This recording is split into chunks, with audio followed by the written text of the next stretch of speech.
Yeah, plenty big.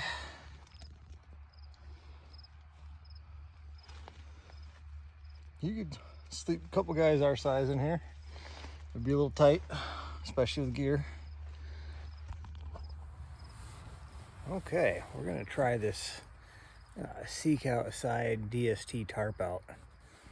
So I just got this the other day. I've seen some videos on it. It looked pretty good. I know Clay Hayes has some videos that he's done with it. He really seems to like it. He's taken it on a number of hunts.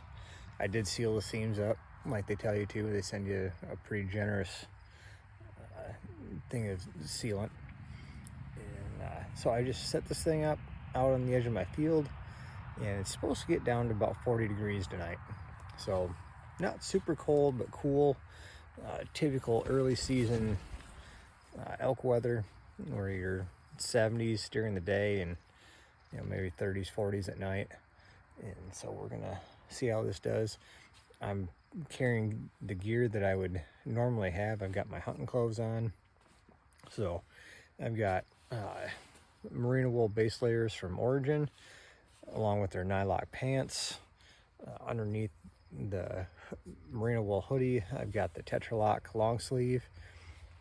And then I've just got kind of a real basic, cheap sleeping bag, which obviously I don't normally carry the sleeping bag, but if I was going on a hunt and I was going to do spike camp, I would carry either this sleeping bag or a small mummy bag that I got when I was stationed in Italy. And unfortunately, I couldn't find that one to try out tonight. I really don't like mummy bags anyways, but we're going to see how this thing goes and see if we can get a feel for this. It wasn't too hard to set up. I watched one of Clay's videos, and I think I had this thing up and configured in probably about 15 minutes or so. So if you were in an area and either you got stranded or you just wanted to camp out and you like, hey, I'm gonna hike for a while. I did not use walking sticks, trekking poles for this. I just went on a brush pile, cut a couple of 6-foot long poles, sticks that are about 1.5 inches or so in diameter, and then tied them together, put them up, and got a guideline going out to help hold them up. So just a very, very basic setup. One thing I will say as a note, and I always carry stakes in my pack, but I usually only have 4 of them. So while you can get away with, well, really you need 5, bare minimum of 5. You could use some sticks for the fly, but I would say you're probably going to want at least another set of stakes for the sides near the front. The backs are tucked in, so you don't really need those ones there. You've already got the back corners down, unless you wanted to have one in the very back where your feet are at. So let's see, that would be 3, 5, 6. If you had 2 at the door, that would make 7. And then if you wanted to do 1 on either side, so you got 9 that you'd want. And I just use cheap stakes from Walmart, the yellow plastic ones. Those are good if the ground is relatively soft. If it's hard, you're gonna want those just little tiny either steel or titanium ones. And or if you're in frozen ground or near frozen ground, you're gonna want something that's gonna penetrate that ground a lot easier than those big plastic stakes. They're all pretty lightweight, so I don't really think it matters. But we're gonna see how this goes tonight, and hopefully I don't have to go inside to help the family. Hopefully everybody sleeps through the night, and so we'll see you in the morning, and we'll see how this goes.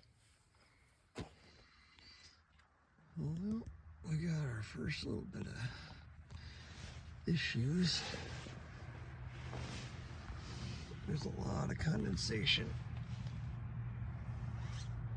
in here. A little after 5 o'clock, and I think I've been up since 4 or something. It's right at 40 degrees. Yes, that is my pillow.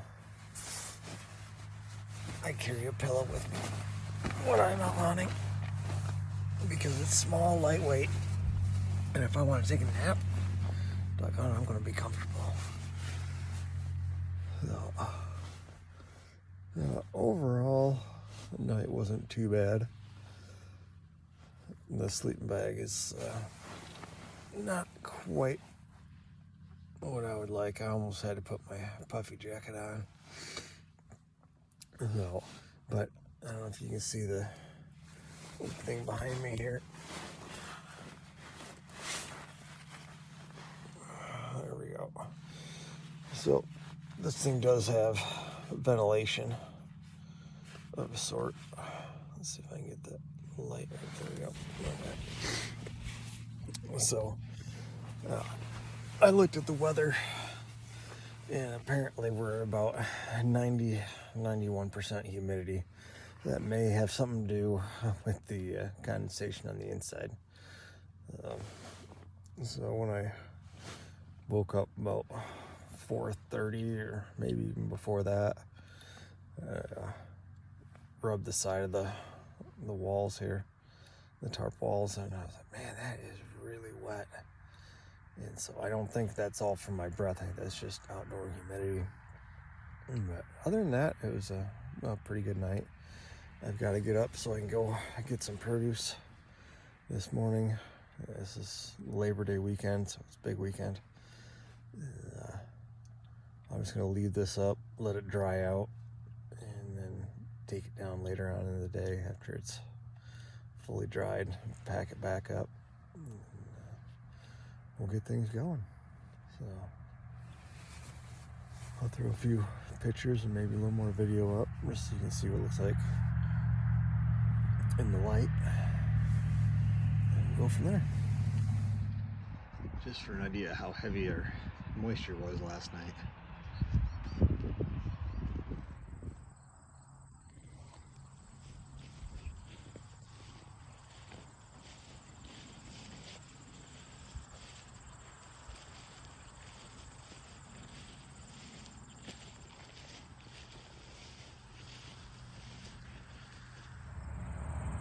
Well, the tent's all dried out, or I guess I should say the tarp.